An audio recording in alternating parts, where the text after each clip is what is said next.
I still remember that evening as if it just happened yesterday. It was one of those ordinary nights in Denver, Colorado, when the air felt sharp but refreshing, carrying the sense of the city mixed with the faint aroma of roasted coffee beans drifting from the cafe around the corner.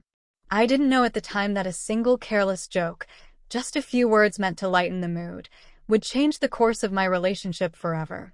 My name is Emily Carter. I grew up in a modest neighborhood, raised by loving parents who instilled in me the value of kindness, patience, and humility. For the longest time, I believed that love, true, lasting love, was about little moments. The way someone looks at you when you're not paying attention, the way their laughter makes the room feel brighter, or the simple comfort of sitting in silence together without needing to fill the space with words. And that's what I thought I had with Michael. Michael Reynolds was not the type of man you'd call perfect by society's standards. He wasn't incredibly tall or overly charismatic, but he had a steady way about him, the kind that made you feel safe and seen. He worked as a high school history teacher, passionate about making the past come alive for his students. His patience was unmatched. He could spend hours explaining a single lesson without losing his calm. And me? I admired that about him. We met at a local library 3 years ago. I was working part-time there, stacking books onto shelves when he walked in, arms full of novels, wearing his glasses slightly crooked on his nose.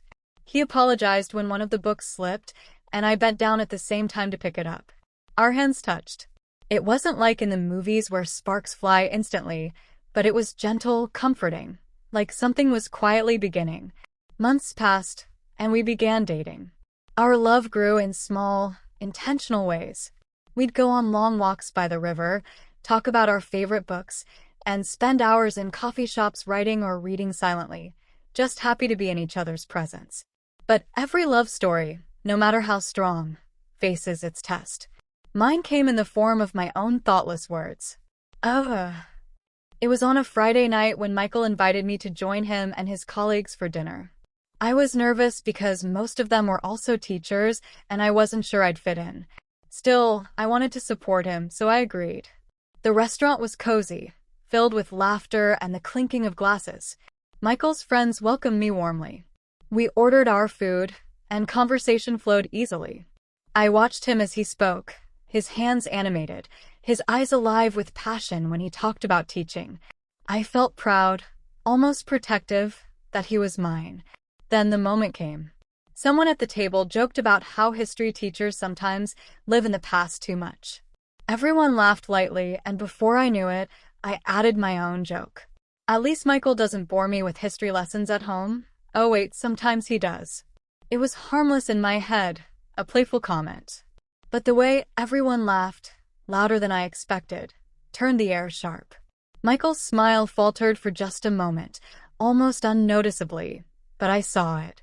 His eyes shifted downward, and though he quickly forced a chuckle, I could tell it stung. I didn't mean to embarrass him. I didn't mean for everyone to laugh at him. But they did. The rest of the evening went on, but something between us had shifted. That night, when we got home, silence hung between us. He brushed his teeth, changed into his pajamas, and climbed into bed without saying much. I tried to lighten the mood. Hey, I was just joking, right? I whispered, hoping he'd reassure me. He looked at me with eyes that seemed so far away. Yeah, I know. It's fine. But it wasn't fine. Over the next few weeks, I noticed him becoming distant. He wasn't cruel or cold, just quieter. Conversations that used to last hours dwindled into short replies.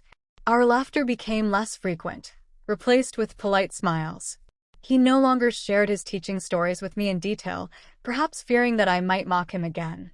And that's when I realized the damage wasn't in the joke itself. It was in the way it made him feel. I had taken something he was deeply passionate about and, even if unintentionally, belittled it in front of people he respected. For a man like Michael, whose identity was tied so strongly to his love for teaching, my words cut deeper than I could have imagined. I tried to fix it. I apologized one evening, sitting across from him in our living room. Michael, I'm so sorry about what I said at dinner. I didn't mean to hurt you. He gave me a small smile. Emily, I know. It's just Sometimes words stick longer than we realize. His forgiveness sounded genuine, but the gap between us never closed fully after that. Ugh. The breaking point came 2 months later. We were at the park, watching children play while we sat on a bench. I tried to make small talk, but he was distant. Finally, he sighed. Emily, I've been thinking, maybe we need some time apart. My heart sank. Why? Because of that stupid joke. It's not just the joke, he said softly. It's what it revealed. I want to be with someone who sees me for who I am, who respects what I love without making light of it. And maybe you do.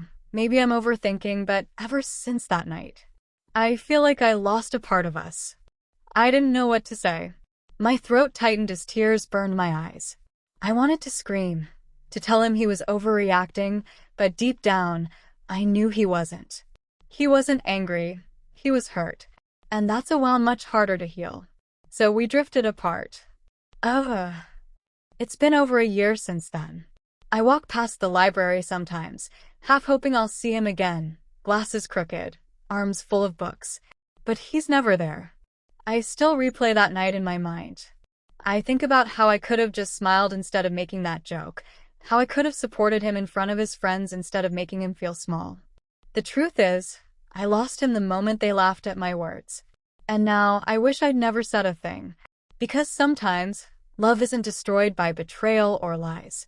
Sometimes, it's lost in the smallest moments, when we forget that the person we love most deserves our gentlest words.